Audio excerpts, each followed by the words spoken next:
Okay, what's up everybody? Lando here. I just wanted to do sort of a frequently asked questions slash Q&A type style video. I get a lot of questions in the comments about this saber, its capabilities, and about Sabertrio in general. So I just wanted to cover some of those questions. Probably the most common thing I get is why, when you go to the Sabertrio website, why is it closed? Why is everything out of stock? Stuff like that. So I ordered this saber January 30th, and I received it sometime around mid to late June. And the reason for that is Sabertrio is based in Malaysia, and they were under what's called a movement control order. So basically what we have going on here in America with quarantines and how non-essential workers had to stay home, all that kind of stuff. Basically the same deal. And Sabertrio was deemed non-essential, quote unquote, and they had to shut down for a while. And once they were able to open back up, they had hundreds and hundreds and probably thousands of orders that were still unfinished. So what they decided to do, actually before they closed down, was to note all of their sabers as out of stock, as they had so many orders that were outstanding that it would have been unfair to the customers that were waiting to purchase a saber, that they would have had to wait an extremely long time compared to their normal lead times, which are just a few weeks.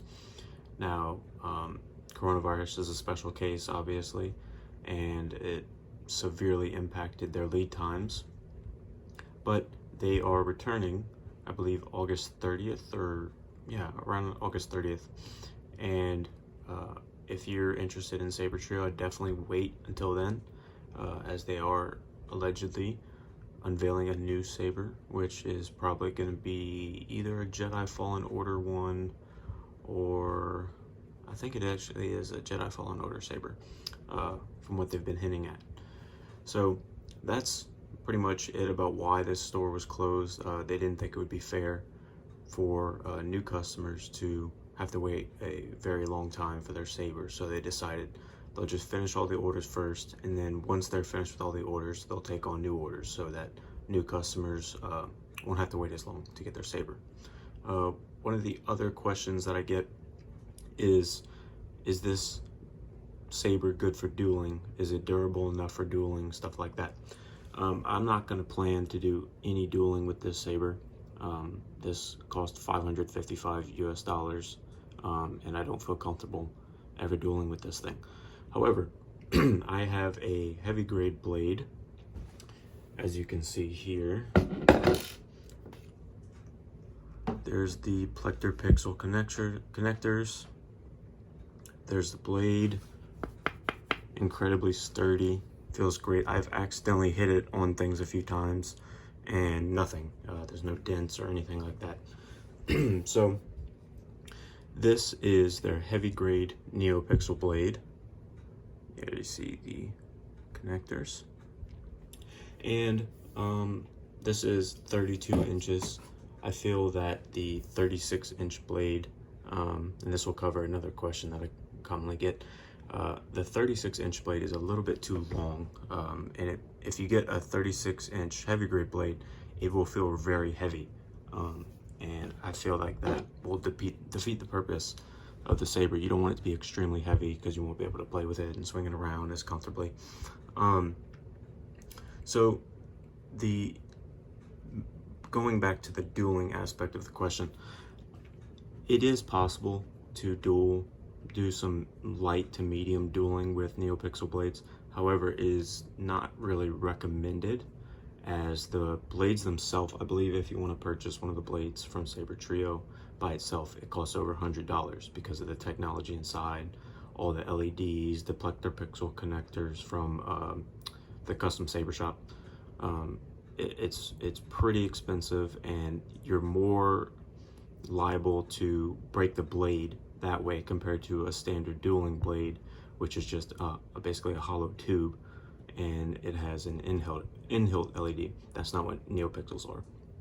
So to answer that question, I would not recommend dueling with a Neopixel saber. However, Sabertrio offers stunt and FX sabers that you definitely can duel with, and you should be comfortable dueling with, because they're basically meant for that purpose. The stunt sabers especially, they all use I believe Delrin chassis, which is a very good chassis that makes sure all the electronics inside stay in place. So if your plan is to duel, I would not recommend getting a Neopixel saber unless you buy a custom Neopixel saber, custom Neopixel blade from a third-party vendor. I know that there's a market for that out there, but I don't plan to do that. So, and that's just me. So to answer that question, I would not duel with this unless you buy a third-party blade, or if you buy a heavy grade blade. And even if you do buy a Sabertrio heavy grade blade, I would only do light to medium dueling. I would not be doing heavy dueling with that. Also, another question I get, how much did this cost? So I believe in my first video I showed off all the specs for the saber, and the Vektra, which this is the Vektra, this was the most expensive hilt at the time of purchase. And before tax, or actually there was no tax included, before shipping, I want to say it was $509 US, and after shipping it was $555 US exactly. So the shipping from Malaysia to US is quite expensive, but honestly, this is worth it. This is amazing. Sabertrio's lineup goes from, I believe the very minimum cost is $75, and that's probably a stunt arc light. And I believe at the time of filming this, there are 7 different hilt designs. So not as much as, you know, Ultra Sabers or other saber companies, but these are beautifully crafted. I mean, you can just see all the little intricate details. This is amazing. And if you really want to splurge on a Sabertrio saber, I would highly recommend going for the custom acid etched hilts. It's an extra, I want to say $125 to $150 on top of the price, but when you see some of the designs that have been done by Sabertrio's team, and I'll probably do a little run through of some of the pictures right now on screen, but they really spend a lot of time doing that. And that's actually at the time of filming, which is July 29th, 2020 right now. They are currently working on finishing all the custom acid etched sabers. They're waiting for customers to get back with them about their designs, stuff like that, and that's all they have left to do before reopening the store. So yeah, I would highly recommend checking out Sabertrio's catalog, checking out their Instagram, their Facebook. They have some beautiful shots of their sabers, and especially the custom acid etched sabers. So another question I get is, how loud is this thing? This thing is extremely loud. They have you can see that little silver thing. It's hard to see because there's not much light in there, but that is a bass speaker right there, and it's extremely loud. When you get this saber, it's defaulted to 80% volume, and when I tell you you can hear it across a house. It's very, very loud, and the sound is phenomenal. If you choose to buy a saber like this and you have thin walls, or you have family members that aren't too keen on you having something this loud, I would definitely turn that down to a lower volume. I haven't actually turned this to 100% volume yet, just because it's already so loud, and I'll probably just keep it at 80% volume. Another question I get, going back to the blades, is difference in brightness between the blade grades, because Sabertrio offers a medium grade blade and a heavy grade blade. I would definitely recommend getting a heavy grade blade no matter what you order, no matter if it's a stunt grade, no matter if it's a stunt saber, FX, or a Neopixel. I would always recommend getting the heavy grade blade just in case. Mainly because this is this is very expensive, and if you want to protect the technology that's inside the blade, you definitely want to go with a heavy grade blade just to be safe. You'd much rather be safe than sorry when it comes to spending money on something like this. Now, when it comes in terms to difference in brightness, now I know with in-hilt LED sabers, there is a difference in brightness between the medium grade and the heavy grade. I know that Ultra Sabers does the Ultra Edge mid grade, all that kind of stuff. I'm not going to go into that because I really don't condone or recommend buying from Ultra Sabers. But in terms of NeoPixel technology with Sabertrio, there's no difference in brightness or color disparity between a medium grade blade and a heavy grade blade. So with that in mind, just pay the $10 extra, get a heavy grade blade, and your saber will be protected. It really isn't an inconvenience paying that $10 extra, so you won't have to pay another $100 extra to get a new blade if you accidentally break it. Another question I get, how long does a charge last? And how to check battery life. So the charge for the NeoPixel sabers, they last somewhere between 45 minutes to an hour, depending on what color is the blade. If you're using like a white blade, like I showed in a previous video, or maybe a lime blade or something that's very bright compared to the other colors, it will drain out faster. That's just the nature of LEDs, that the brighter the blade, the more battery that the saber is going to consume, the more battery the technology is going to consume. So I would bet on a full charge on these 18650 batteries lasting somewhere between 45 minutes to an hour. I haven't actually put that to a test yet, but after doing a lot of research and asking around, that's generally the consensus with these sabers, is they last 45 minutes to an hour. And it takes somewhere between 6 to 7 hours to fully charge this saber. If you're using the recharge port with the charger that comes with Sabertrio. However, so here's the recharge port, and there's the battery. You can see these are removable. These batteries are removable, and one of the first things that I did when I got my saber, besides obviously adding sound fonts and such, was I bought a new set of these 18650 batteries. I made sure that they were the exact same ones. They aren't too expensive. You can find them for probably $8 to $12 per battery.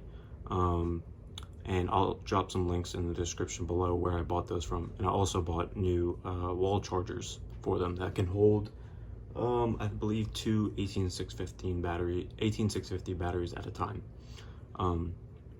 And I have yet to actually remove this battery. I've been just using the recharge port because it is pretty difficult to take this battery out. Although someone left a comment saying that you can use a Lego brick separator to remove the batteries to make it easier. Maybe I'll try that soon. Another question I get, what do these buttons do? So obviously there's no blade in here right now, but it's in deep, so uncivilized. It's in deep sleep mode. So this is obviously the activation switch. Primary crystal missing. It's going to say that if there's no blade or blade plug inserted, that there's a primary crystal missing.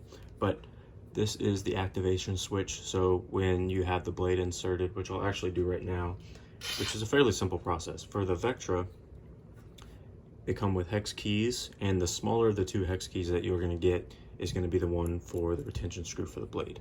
So there's this little, if you can see that screw right there, you're going to unscrew that a little bit until you can see the inside.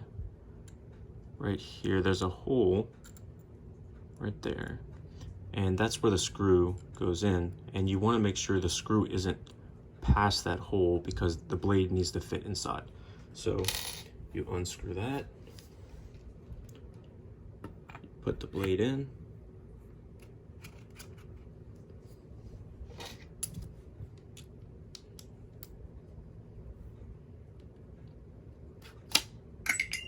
And you'll hear a clicking sound.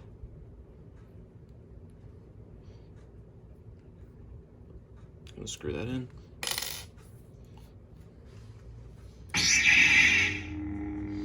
So there's the activation switch, and you've got the auxiliary switch here. So when the saber's turned on, if you just press this once, it's not gonna do anything. If you're gonna hold it, obviously it'll turn it off.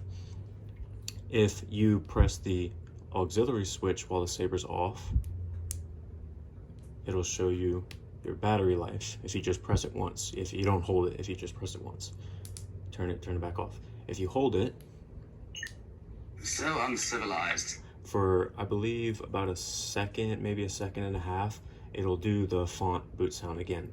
If you hold it longer, Sound bank selection. General Kenobi, your move. It'll go into the sound files.